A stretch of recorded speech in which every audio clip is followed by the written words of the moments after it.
Let's look at this recent Chinese coronavirus.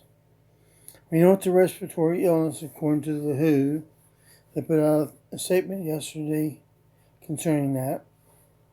Respiratory illnesses usually have some sort of coughing with them. Whether anything like whooping cough, I should say, or flu or something like that. So there's a couple other things that could be causing that. But under the situation, if you're coughing, you need to isolate yourself long enough to get tested for it. They're having to still figure out the incubation period. They're not sure of that yet. They're having a hard problem ringing it in or stopping it from spreading. But once they get a handle on that, and they're able to find out from people who died what meat they may have consumed from that fish market, hopefully their family will remember what they ate from that day, and you can try to get back to what they actually bought it from, who you bought it from, simply by questioning a simple questionnaire of the people that originally caught the disease.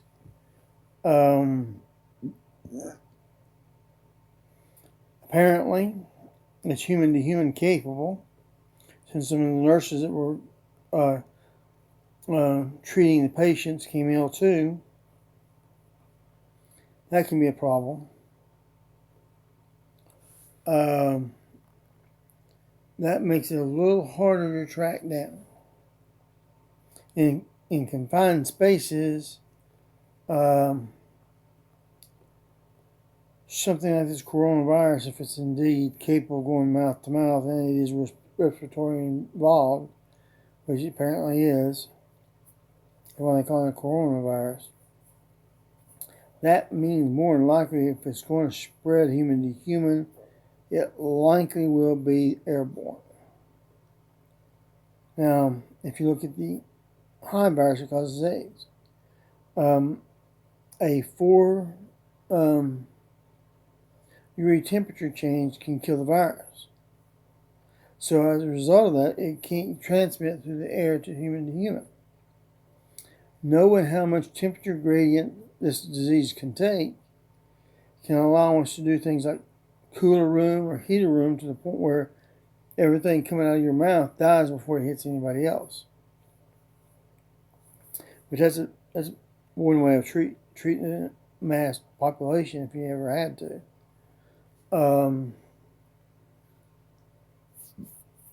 That being said, getting a handle on it's the big thing.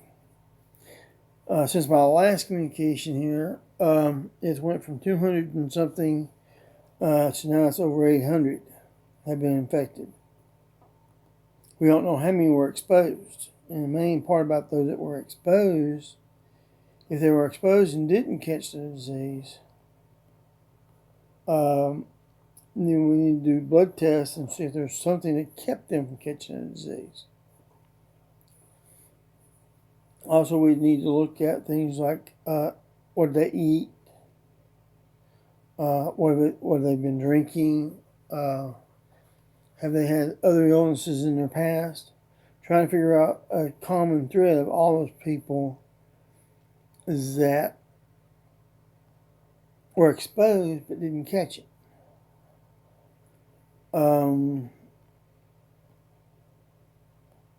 Like my research into AIDS. That Zimbabwe study, known as the 1 in 900 study, is known for that because one transmission of the AIDS virus for every 900 times they had sex. It was a 2-year study, and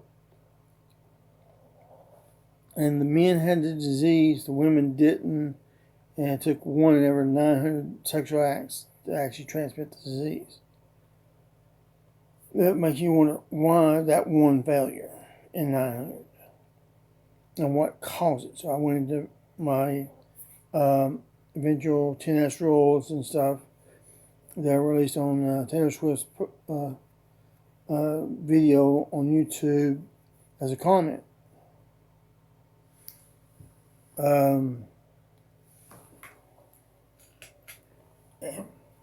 Anyway, when it comes to that sort of thing, identifying whether a person is immune to the disease is very important, and to figure out why they're immune, if they are, such as a common food, a common medicine, a common drink, a common illness in the past. All these are the old school ways of determining a vaccine and treatments for diseases. In the new style, they've got all these mathematical equations and computer software and everything like that. Once they get started, they can quickly come up with a virus vaccine. But the old style was to collect information on their medicines, what diseases they'd had in the past, if there's any links between the various diseases. Say, out of, say, 100 people that were exposed and didn't catch the virus, let's say 80 had disease X. And that's a pretty good saying. I mean, more likely if there's that many that had the other disease, and they didn't catch this new virus, probably because of that virus. It's kind of like, I don't remember what the name of the disease was. It was some TV program I was watching one time. They were talking about a disease, and it was Little House on the Prairie. She kept coming in and getting new glasses, and her vision kept getting worse and worse and worse. And then they got in there, and he got talking to Charles Ingalls, and he says, then he told him that she had some disease. I forget what it was. And he says, I wish she had told me that before. He asked why. It's because she's going blind. It's going to cause her to go blind.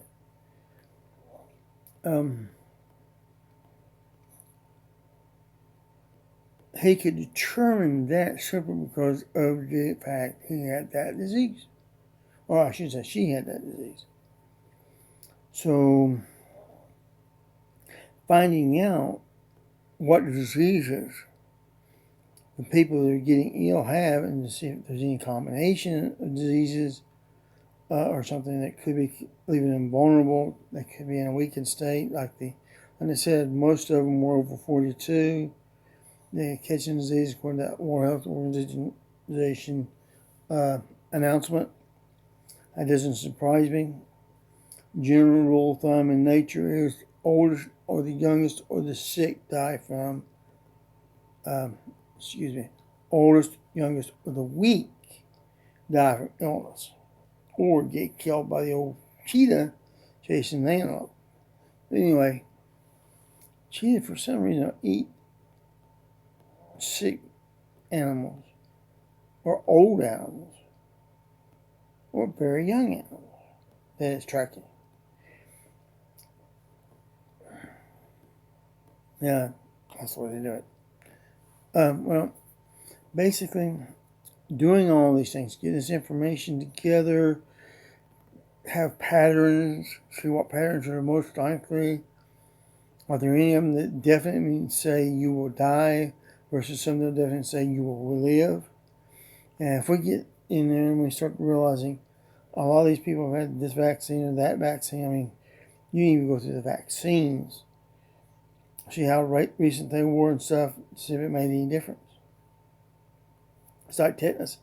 Every 5 to 10 years, if you, let's say it's 5 years ago that you had your last tetanus shot, and you step on a rusted nail, sometimes the doctor will say go ahead and get a tetanus shot as a safety precaution, what they call a booster.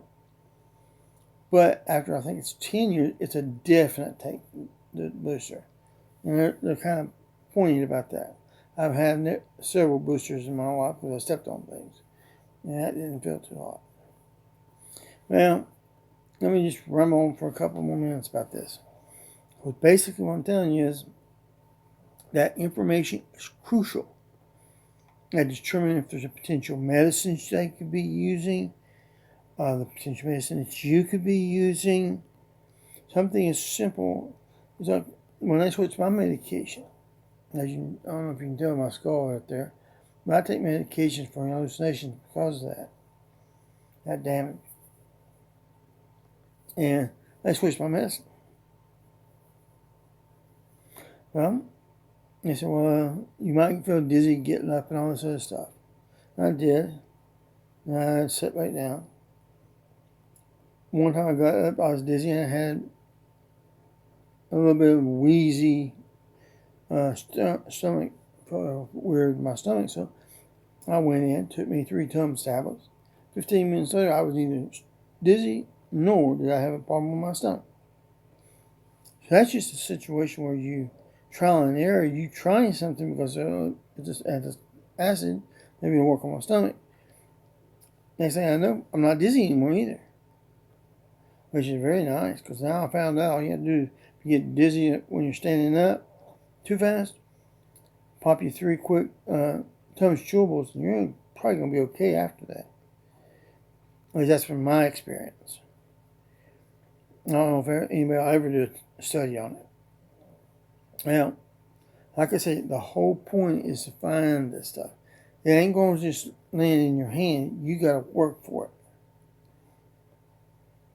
Cures, treatments, all that has to be worked for. You have to look at the data. Why did people not get sick? Why did they get sick? Why did they get well? Why did they die? Not just saying, well, hey, they got the coronavirus and that's what killed them. But there may be a secondary illness or a variety of illnesses. Finding the most evident ones. And then seeing if if there's anything else they can take while the virus is spreading, as far as their medicines go, or other types of treatments that might be just as effective. Now, there's a lot to this, a lot to it. Collecting the data, even the most smallest piece of data that may not make any sense to you, like eating a piece of sushi, might help you. We don't know. And we're not going to know until we get all that background information there. Plug it into the databases and start doing database searches to see what's the same with multiple people. What families were affected. Were any foreigners affected? Or was it just, never know. Well, have a good one. Tell us what's out.